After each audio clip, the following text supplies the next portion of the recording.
बहुजन अधिकार रैली आयोजित करने वाले आप सभी आयोजकों का आभार कि उन्होंने इस मुल्क के जमहूरियत के चिंता करते हुए इस मुल्क के आईन को बचाने के लिए हमारे सामने ये एक रैली आयोजित किए। मैं पहली बार झारखंड आया हूं और इस रैली में एक तरफ बाबा साहब डॉक्टर अंबेडकर की तस्वीर है और दूसरी तरफ बिरसा मुंडा जी की, और बिरसा मुंडा के इस संघर्षों की जमीन हरिराम मीणा ने कविता लिखी कि मैं केवल देह नहीं, मैं जंगल का पुश्तैनी दावेदार हूं। पुश्ते और उनके दावे मरते नहीं, मैं भी मर नहीं सकता। मुझे कोई भी जंगलों से बेदखल नहीं कर सकता। उलगुलान उलगुलान उलगुलान। झारखंड की सरजमी से मैं अपने इस मुल्क के तमाम आवाम को, संविधान का मानने वाले लोगों को इनकलाबी सलाम पेश करता हूं। जय भीम, जय मंडल, जय संविधान पेश करता हूं। और साथियों, आप सब ये बात जानते हैं, आजकल अभी वकील साहब बोल रहे थे, इस देश में कुछ काम करना मुश्किल हो गया है और कुछ काम करना बहुत आसान हो गया है।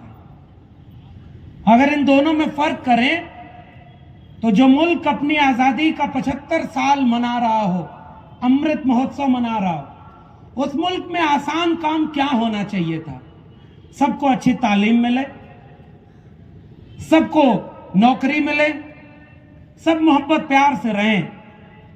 जहां कोई भी जुटे तो ज्ञान विज्ञान की बात करे, संविधान की बात करे।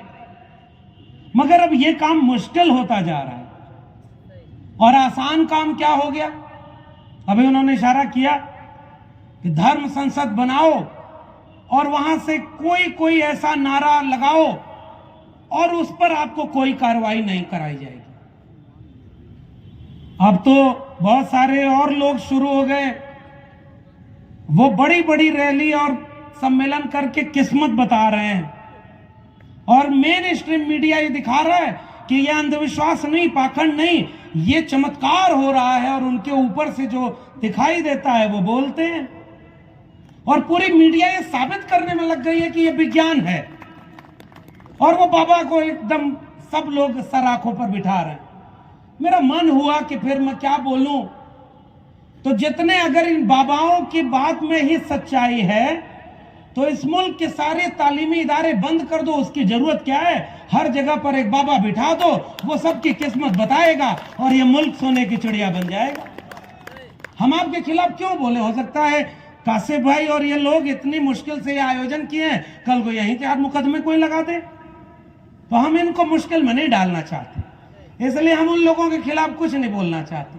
हम तो कह रहे हैं कि आप हो सकता है बहुत सही बात कह रहे हो, हम नादान हैं, हम नहीं समझ पा रहे, इसलिए हम तो यहां खड़े होने लायक इसलिए बने इस मुल्क में।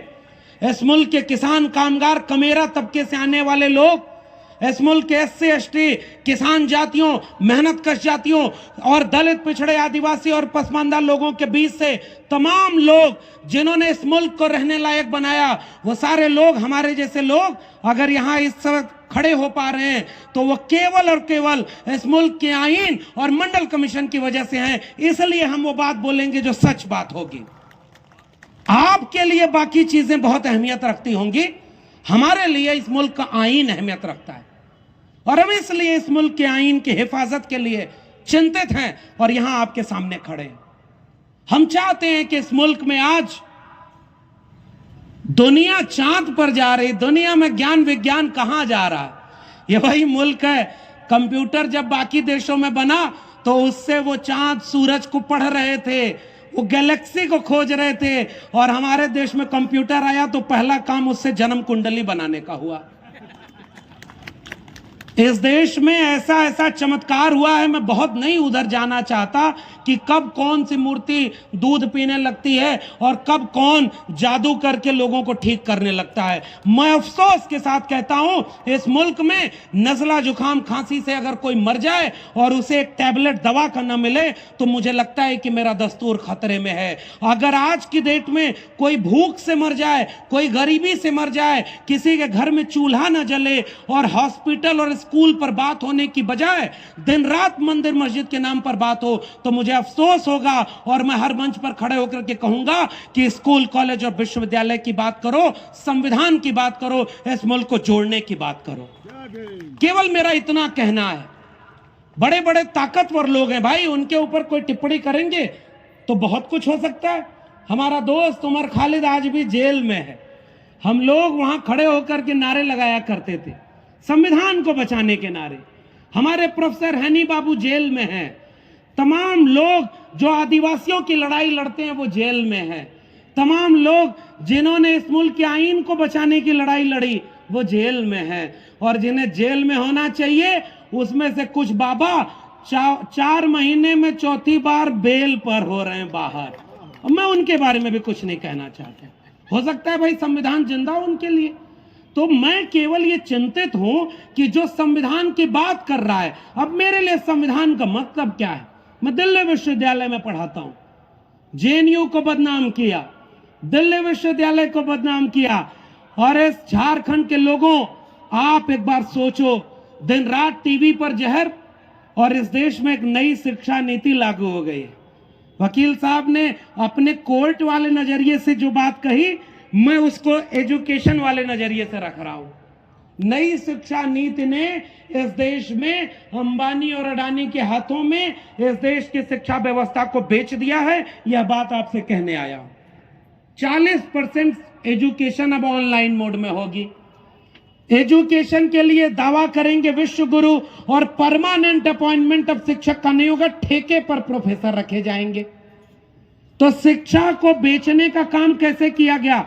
जिस दौर में नए नए स्कूल, कॉलेज और विश्वविद्यालय बनाना चाहिए, नई शिक्षा नीति कहती है इस देश के जो 45,000 सरकारी डिग्री कॉलेज हैं, अगले 20 साल में उनको क्लोजर और मर्जर की पॉलिसी के तहत कम करके उन्हें 15,000 पर ले आएंगे और नए नए इबादत घर बनाएंगे। इबादत घरों की जरूरत है, वो तो इबादत दिल से होती है। मैं तो साहित्य का विद्यार्थी हूं। हमने इस मुल्क में तथागत बुद्ध के रूप में एक रोशनी पाई जिसने इंसानियत की बात की। फिर हमने अपने लिटरेचर में पढ़ा और पढ़ाया है, और सिलेबस में पढ़ाया जाता है, उस पर तुम क्या यूएपीए लगाओगे। हमने अपने पुरखे के रूप में कबीर, रैदास, पलटू दादू भिखा, बुल्ले शाह, बाबा फरीद को पढ़ा है, जिसने तालीम की बात की, इंसानियत की बात की और सबने जोड़ने की बात कही। मैं तो उनकी बात कर रहा हूं, मेरे सिलेबस में पढ़ाए जाते।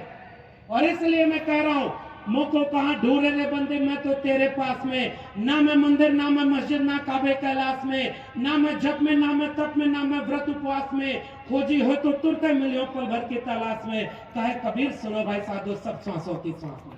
ये तो आप पढ़ाते हैं ना अपने सिलेबस में, और वो आप लोग रोज ये धर्म खतरे में, ये खतरे में नहीं भाई। वो जो संस्कृति कबीर रैदास की थी, रैदास ने लिखा कि ऐसा चाहूं राज में जहां मिले सबन को अन्न, छोट बड़ो सब संबस है, रविदास रहे प्रसन्न। वो बेगमपुरा का ख्वाब हमारे मुल्क के आइन का ख्वाब था, वो खतरे में है। मैं उसकी बात करने आपके बीच में आया। वहां तो कोई जात पात नहीं था। वो क्या लिख रहे हैं कि छोट बड़ो सब संबस है, रविदास रहे प्रसन्न। एक बराबरी का मुल्क, और यही बराबरी का हक इस मुल्क के संविधान और इस मुल्क के आईन ने दिया। जमहूरियत की तर्ज हुकूमत है कि जिसमें बंदों को गिना करते हैं, तौला नहीं करते। और आज कुछ लोग इस मुल्क के वजीर आजम बन गए तो अपने मित्र को इतना वजनदार कर रहे हैं कि कि दुनिया के अमीरों की लिस्ट में वो इतना भारी हो गया कि दुनिया का दूसरा सबसे अमीर आदमी हो गया।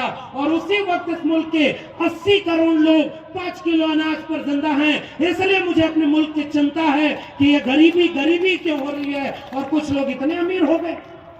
ऐसे मुल्क का अभी एक रिपोर्ट आई है ऑक्सफैम की, 1% लोगों के पास 40%, 40.5% और 50% लोगों के पास 3% संपत्ति। अरे छोड़ो हिंदू मुस्लिम, छोड़ो मंदिर मस्जिद, आओ जरा इसको बात करो कि अगर 100 लोग हैं और 100 रुपया इस देश में है तो एक आदमी ऐसा है जिसके पास 40.5 रुपया है और 50 आदमी 3 रुपए में गुजारा कर रहे हैं। ये तो आपकी रिपोर्ट बता रही है ना भाई। और अगर इसको बढ़ा दो तो इस मुल्क के 10 आदमी 90% रुपया लिए हुए हैं और 90 आदमी 10 रुपए में गुजारा कर रहे हैं। मैं इस बहुजन अधिकार रैली से ये सवाल कर रहा हूं कि एक बार ये बताओ कि वो 10 आदमी कौन है जो 90 रुपया लिए हुए हैं और ये जो 90 आदमी 10 रुपए में गुजारा करने को मजबूर हैं, ये खतरे में हैं। इसलिए हम उन 90 लोगों की बात करने आपके बीच में आए। ये मुल्क बटा हुआ है साहब, गरीब अमीर का भेद बढ़ता जा रहा है। अगर आपका बच्चा, अगर आपकी जेब में पैसा है तो वो अच्छी तालीम पाएगा, किसी प्राइवेट स्कूल में जाएगा। और अगर आपके जेब में पैसा नहीं है तो आप अपने बच्चे को अच्छी तालीम नहीं दे सकते। कहां गए वो DU JNU बनाने वाले लोग। मैं तो याद करता हूं अपने पुरखे जैसे कबीर को याद कर रहा हूं, पलटू दादू भीखा को याद कर रहा हूं, नानक बुल्ले शाह बाबा फरीद को याद कर रहा हूं। संत और सूफी आंदोलन अभी जिक्र हो रहा था। हमने तो वो एक मोहब्बत का भारत पढ़ा और उस मोहब्बत के बारे में सब मिल करके लड़ रहे थे। मैं तो कई बार घबराता हूं कि आज अगर कबीर साहब होते तो उनके साथ क्या होता। हो सकता है UAPA में जेल में होते या उनकी लिंचिंग हो गई होती। मुझे तो ये डर लग रहा है। वो तो हमारे सिलेबस का हिस्सा है, वो हमारे कल्चर का हिस्सा है। मैं इसलिए कबीर को अपना नायक मानता हूं, मैं बुल्ले शाह बाबा फरीद को अपना नायक मानता हूं। उन्होंने क्या लिखा और इस बात को समझो आप। मक्के गयो गल मुक्ति नहीं, 100 हज कर आइया, गंगा गयो गल मुक्ति नहीं, 100 गोते खाइया, बुल्ले शाह गल तब मुक्ति मैनू दिलो गवाइया, चल बुलिया चलो थे चलिए, जिथे सारे इन्ने कोई ना कोई साथी जात पछाने, ना कोई जान को चिन्हे, ना कोई सानो मन्ने, चल बुलिया चलो थे चलिए। पढ़ पढ़ इल्म ते फाजिल होयो, मन पाने नू पढ़िया ही नहीं, मन पाने नू पढ़िया ही नहीं, भज भज वरना आए मंदिर मसीदी, मन अपने विच वधिया ही नहीं। बुल्ले शाह आसमानी पढ़िया, घर बैठे नु पढ़े ही नहीं, चल बुलिया चलो थे चलिए, चलिए जिथे सारे इन्ने। मैं उस बुल्ले शाह को अपना वारिस, अपना पुरखा मानता हूँ, कबीर को मानता हूँ और इसलिए मैं चाहता हूँ एक ऐसा भारत बने जिसमें सब मोहब्बत प्यार से रहे। और आप कह रहे हो कि कोई किस्मत बताने वाला बाबा टीवी पर बैठकर कह रहे हैं वो विज्ञान है और पत्रकार जाकर के पैर चुराए, मत करिए भाई। इस मुल्क में आप कलम और किताब को इसीलिए बर्बाद करना चाहते हैं कि लोगों का जहन खत्म हो जाए और लोग भीड़ में तब्दील हो जाएं और अचानक कोई भीड़ को कहे कि आओ सब हिंदू धर्म खतरे में और ये धर्म खतरे में, वो मंदिर खतरे में। नहीं भाई, कोई धर्म खतरे में नहीं, कोई इबादत घर खतरे में नहीं। अगर खतरे में है तो इस मुल्क का दस्तूर, इस मुल्क का आईन खतरे में है, क्योंकि वही हमारे इबादत घर को बचाएगा और वही हमारे धर्म को बचाने की भी छूट हमें देता है। आप धर्म वाले आप अपना काम करो, लेकिन हम एक सवाल तो पूछेंगे, कलम और किताब पर बंदूक का पहरा क्यों बना रहे हो? कलम और किताब को गिरवे क्यों रख रहे हो पूंजीपतियों के? और आप रोज लड़ाने की बात करते हो। हम तो मोहब्बत प्यार की बात करने आए हैं और मैं भरोसा कर रहा हूं कासिफ भाई, पहली बार आपके बुलावे पर यहाँ आए, इस रैली के बाद यहाँ कोई दंगा नहीं होगा। यहाँ से लोग निकलेंगे तो मोहब्बत की बात करेंगे, प्यार की बात करेंगे, भाईचारे की बात करेंगे और सब मिलकर के रहेंगे। और ऐसे आयोजनों की जरूरत इस देश में इस समय है। हमें किसी से बदला नहीं लेना। मैं एक बात बताऊं, हमारा पुरखा डॉक्टर अंबेडकर जब उन्होंने संविधान बनाया तो बदला लेने का काम नहीं किया। चाहते तो वो भी लिख देते कि जिन शूद्रों को आपने अछूत बनाया, आपने मंदिर में नहीं जाने दिया, अब कुछ साल तक ये सजा ब्राह्मणों को मिलेगी। नहीं साहब, उन्होंने बदला नहीं लिया। उन्होंने संविधान में कहा कि अब कोई भी जाति वाला सब बराबर होगा, कोई बड़ा कोई छोटा नहीं, सबके वोट का एक अधिकार होगा। हम बदला लेने आपसे आए ही नहीं। हम तो कह रहे हैं जिसकी जितनी संख्या भारी उसकी उतनी हिस्सेदारी। हमारा सवाल केवल ये है, इस मुल्क की पूंजी जितनी है वो सबको बराबर में होनी चाहिए। किसी का जाति देखकर, किसी का धर्म देख करके इस मुल्क को बांटना नहीं है। हमारे पूर्व के डॉक्टर राम मनोहर लोहिया ने कहा कि अगर सड़कें खामोश हो जाएं तो संसद आवारा हो जाती है और जिंदा कौमें 5 साल इंतजार नहीं करती हैं। हम जमहूरियत की वजह से यहाँ हैं। हमें अपने मुल्क से बहुत मोहब्बत है। इस मुल्क को बनाने में बिरसा मुंडा ने अपनी शहादत दी है। लोग किताबों में नहीं पढ़ाए कि पहली आजादी की लड़ाई 1857 के पहले इस मुल्क के इन्हीं चाईबासा के जंगलों में इन्हीं सीधू कानू तिलका माझी और बिरसा मुंडा ने लड़ी। और संविधान सभा में खड़े होकर जब जयपाल सिंह मुंडा ने कहा कि आपको हमें जमहूरियत सिखाने की जरूरत नहीं, हम आदिवासियों से आपको जमहूरियत सीखने की जरूरत है, इसलिए क्योंकि हम यहाँ के मूल निवासी हैं। वो बिरसा मुंडा और जयपाल सिंह मुंडा को मैं याद कर रहा हूँ, डॉक्टर अंबेडकर को याद कर रहा हूँ और अपने ओबीसी समाज से आता हूँ, किसान, कामगार, कमेरा जातियां। और उन कमेरा जातियों ने अन्न पैदा करके इस दुनिया को खाने पीने और पेट भरने लायक बनाया। और जब हमारे बच्चे स्कूल, कॉलेज, विश्वविद्यालय पढ़ने गए तो आप रोज ये मंदिर मस्जिद के नाम पर बहस कराते हो और उधर डीयू जेएनयू बर्बाद कर रहे हो। असली खेल समझ रहे हैं। मैं गाँव का हूँ, एक आखिरी किस्सा सुनाकर जाऊंगा क्योंकि और भी लोग बोलने वाले हैं। हमारे यहाँ गांव में भैंस चुराने वाले चोर आते थे। इशारे में बोल रहा हूँ, समझदार और जागरूक मंचों से किसी का नाम नहीं लिया जाता। चोर अब आते थे भैंस चुराने तो गांव वाले भैंस के गली में घंटी बांधे रहते थे कि भैंस अपनी हिलती डुलती है और भैंस सुरक्षित है। रात के अंधेरे में चोर आते थे तो पहला काम करते थे घंटी निकाल लिया और घंटी लेकर एक चोर पूरब भागता था और भैंस लेके बाकी चोर पश्चिम भागते थे। रात के अंधेरे में गांव वाले जागते थे, किधर भागेंगे, जिधर से घंटी की आवाज आ रही है। पूरी रात वो दौड़ते गए, चोर अंत में घंटी फेंक करके भाग गया और जब वहां पहुंचे तो उनके हाथ में क्या मिली? घंटी। और चोर उनकी भैंस चुरा करके लेके चले गए। इस मुल्क के 90% लोगों के बच्चों के हाथ से शिक्षा, रोजगार और उनके स्वास्थ्य के हक था, उसको कोई चुरा रहा है और रोज आपको कहता है कि आप खतरे में हो। अरे भाइयों, इस मुल्क में अगर आप खतरे में हैं तो आप गरीब घर में पैदा होंगे तो आपके बच्चे को अच्छी तालीम नहीं मिलेगी। सबसे बड़ा खतरा तो ये है। इसके लिए क्यों नहीं आंदोलन करते? इस देश के आप बताओ कि आपके जिले के कितने प्राइवेट स्कूल ऐसे हैं जिसमें आप अपने बच्चों को पढ़ा पाओगे? इस मुल्क में लोगों को खाने को रोटी नहीं, इस मुल्क में लोगों के बच्चों को पढ़ने की तालीम नहीं और उस मुल्क में नई बहस छड़ी जा रही है इसलिए कि इस मुल्क को मानसिक रूप से गुलाम बनाओ और झूठे वादे करके सरकार बनाओ। मैं तो एक ऐसी बुलेट ट्रेन पे बैठ के आया हूँ जिसमें सबको देने के लिए 15-15 लाख रुपया रखा हुआ था। 2-2 करोड़ नौकरी की एक पोटली रखी हुई थी। कुछ एक डिब्बे में अच्छे दिन भी थे, कुछ एक डिब्बे में वहां पर स्मार्ट सिटी भी थी, कुछ जगह पे स्मार्ट गांव भी था। वो ट्रेन अचानक आते आते गायब हो गई। मैं खोज रहा हूँ कि वो देश की बुलेट ट्रेन कहाँ चली गई। इसलिए आपके बीच में वो सवाल पूछने आया हूँ। आप सवाल करेंगे तो आप पढ़े लिखे हैं तो अर्बन नक्सल, किसानों ने आंदोलन किया तो वो कौन लोग हैं जिन्होंने किसानों को खालिस्तानी और आतंकवादी बताया? इस मुल्क में सीएनआरसी का आंदोलन हुआ जो भारत का संविधान लेकर के हुआ, उनको किसने बदनाम किया? और यहाँ पर जब आदिवासी लड़े तो आदिवासी को नक्सल कहकर के जेल में डालने वाले लोग कौन है भाई? इसलिए मैं आपसे जाते जाते गुजारिश करने आया हूँ, इस मुल्क को हमारे पुरखों ने बड़ी शिद्दत से बनाया था। भगत सिंह, उसने जब शहादत दी होगी तो उसने अपने आखिरी लपत्र में लिखा, आखिरी खत में, कि मैं इसलिए मर रहा हूं, शहादत दे रहा हूं कि आने वाली पीढ़ियां अपने बच्चों, अपने माएं अपने बच्चों को भगत सिंह बनाने का ख्वाब देखेंगी। मैं आज चाहता हूं कि अगर आज अंबेडकर होते, भगत सिंह होते और ये हमारे, मैं तो आजमगढ़ से आता हूँ साहब, हमारे यहाँ अल्लामा शुबली नवानी साहब ने एक तालीमी इदारा बनाया और तमाम लोगों ने तालीम पाकर के इस मुल्क को आगे बढ़ाने का काम किया। हमारे नायक तो वो लोग हैं ना भाई, अब्दुल कयूम अंसारी, आसिम बिहारी से होते हुए, जयपाल सिंह मुंडा से होते हुए, जगदेव प्रसाद कुशवाहा, रामस्वरूप वर्मा, पेरियार ललई सिंह यादव और तमाम लोग, मंडल और कांशीराम, हम तो सब एक हैं क्योंकि हमारा दर्द एक है और हमारी दवा भी एक है। आओ इस मुल्क के लोगों, मोहब्बत प्यार से 90% कमेरा लोगों की एकता बनाएं और हम मेहनत कश जगवालों से जब अपना हिस्सा मांगेंगे, एक खेत नहीं, एक गांव नहीं, हम सारी दुनिया मांगेंगे। बहुत बहुत शुक्रिया।